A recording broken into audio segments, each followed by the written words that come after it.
Okay, I think I am live. I want to go ahead and wanted to talk to you a little bit this morning about the exam from last night. I've only graded a few, not all that many exams, but enough that gives me an idea about what things I need to focus on to help you for purposes of the upcoming exams.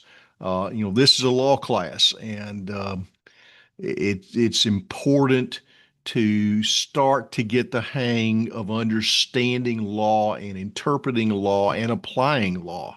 And some of you are. There were some really good grades among the first few ones that I graded, including 198 and 195, a bunch of A's from the not a bunch, but a good percentage of A's from the number that I've graded because I haven't graded that many. But there were still some that are below where they need to be, and you know who you are when I do that. I am not going to be able to grade exams today. Probably won't be able to grade them tomorrow. Hopefully, I'll be able to catch up by the weekend, so all of you will have your grades by then. Let me go ahead and talk about some of the commonly missed questions so that I can get ahead of that. I had someone text me at 11:30 last night, and apparently I did not realize that a couple of the answers were available to you after you answer the exam. That is never my intent. I never intend for that to be the case. I'm sorry because there's a number of reasons why that's not a good idea. So in the future, if I have the settings right, that won't occur. But nevertheless, there was a question about the meat packaging. A bunch of people missed that question. Strict liability and absolute liability is a different area of law. I specifically covered negligence per se. Negligence per se is where you are a member of a class of people who are designed to be protected by a statute, that you fall within that protected class, that there is a violation of that statute, and as a result, you are injured because of the violation of the statute. It changes the burden of proof. You do not have to prove that the meat contained harmful bacteria. The burden of proof now is on the defendant because the violation of the statute suffices by itself. Strict liability is a completely different area of law. I know that a lot of you are thinking in terms of being a layperson and, gee, they're strictly liable because they did that. Stop thinking like that. I've warned you about that on the first day of class, and I'm trying to, we've now gone through two exams, 40% of the exams that you're going to have, the regular exams, or a third if you include the final. And by now you should start to be getting the idea that law is precise, and it is critically important that you get the right principles of law. Otherwise, you miss the question, and so that's the situation there.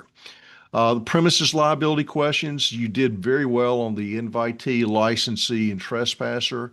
I hope you appreciate the Billy Joel Piano Man references with Paul being the real estate novelist and Davy still in the Navy and John being a bartender, being a friend of mine, etc.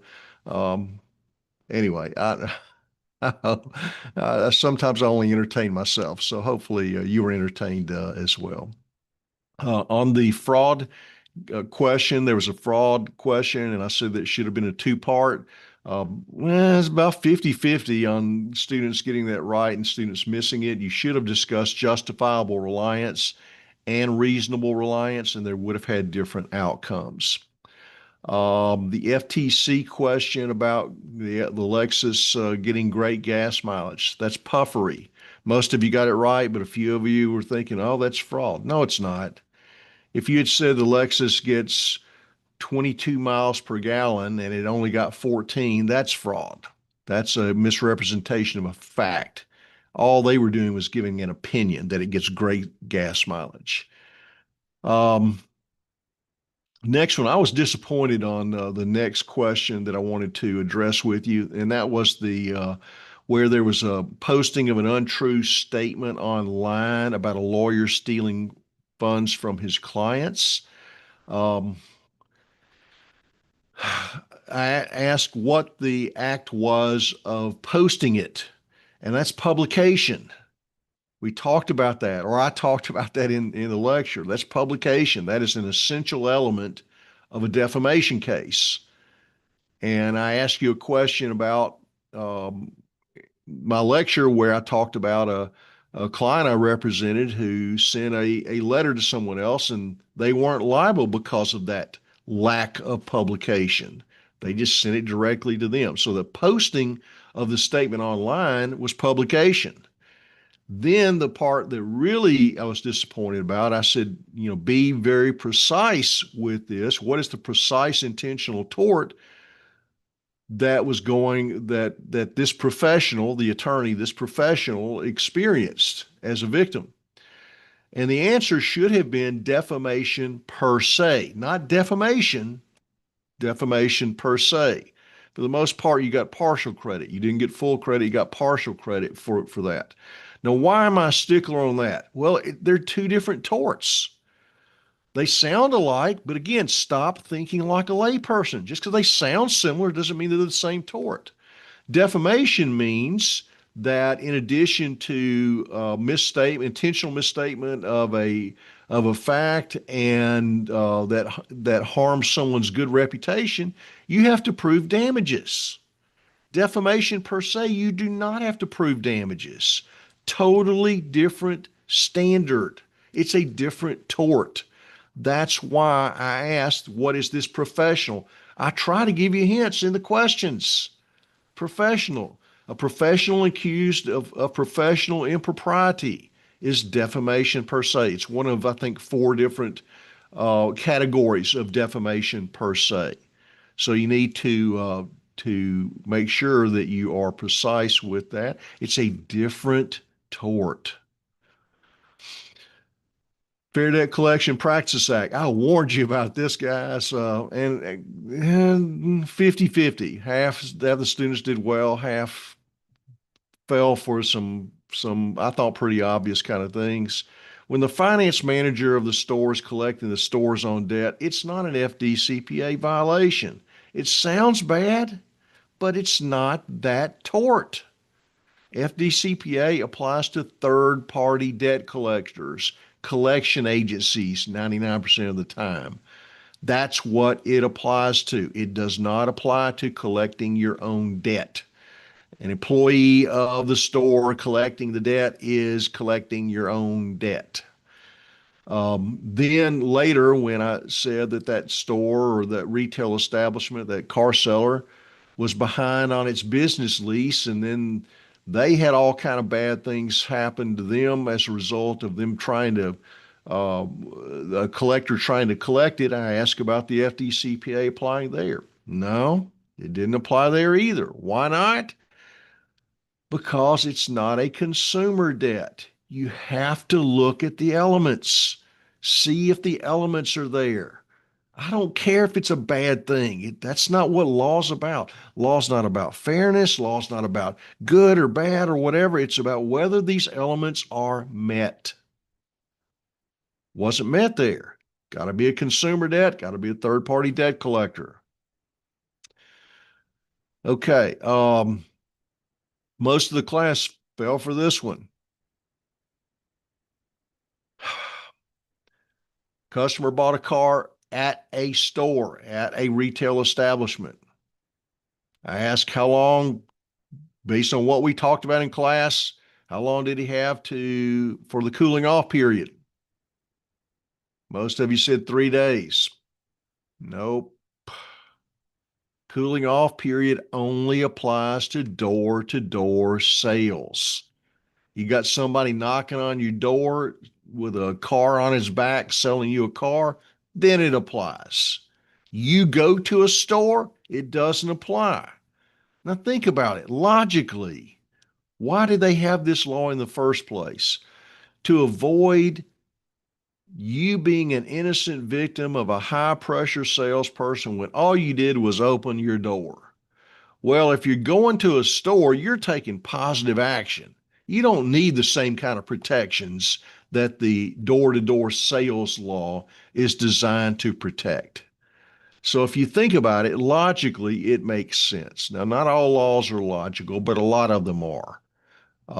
And certainly, I don't want to have an answer that's logical if it's not in compliance with the law, but it can sometimes help you to answer questions like this and make you think, wait a minute, there is an element that's missing, and that's the door to door sales here. Telephone Consumer Protection Act. It's otherwise known as the Junk Fax Act. Junk fax. I know their facsimile transmissions are very few these days because everybody uses email. I use faxes because I deal with the IRS and I deal with state government agencies from time to time, and they use faxes. Faxes are a little more secure than an email transmission, so they still use faxes. Um, you don't see that too often from retail establishments and things. And as a result, you don't see much of the junk faxes anymore, but that's otherwise what it was known as. Last question. And again, I gave you a hint on this one. I said, what example did I give you about consent that would be a defense to battery? And I said, don't fight me on this.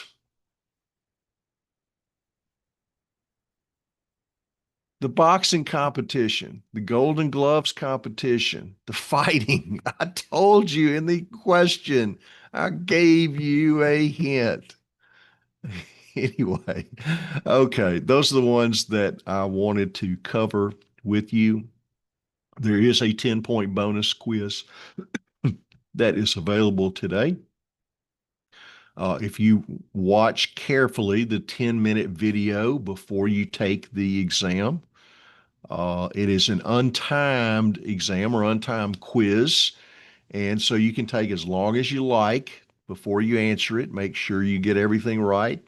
If you start it and you might need to pull your phone out and watch the video again. I don't care. I want you to get these things right when you can. Pick up these free bonus points when you can. I'm leaving this one open a long time. I think a couple of days before the next exam, but go ahead and take care of it. Go ahead and get it out of the way. Anyway, if there's anything I can do to help you in the class, please let me know.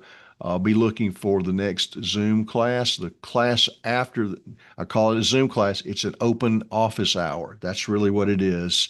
I might have a few tips, probably less than I've been having. Real estate is a complicated subject. I have also put up a discussion board where you can post questions that you'd like for me to cover. If you're having trouble understanding something, hey, I don't really understand this joint tenancy with right of survivorship thing. Can you refocus on that one a little more for me? Or whatever question that you have that pertains to the class.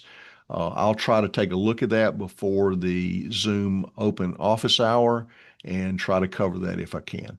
Anyway, y'all have a good day. I'll see you later.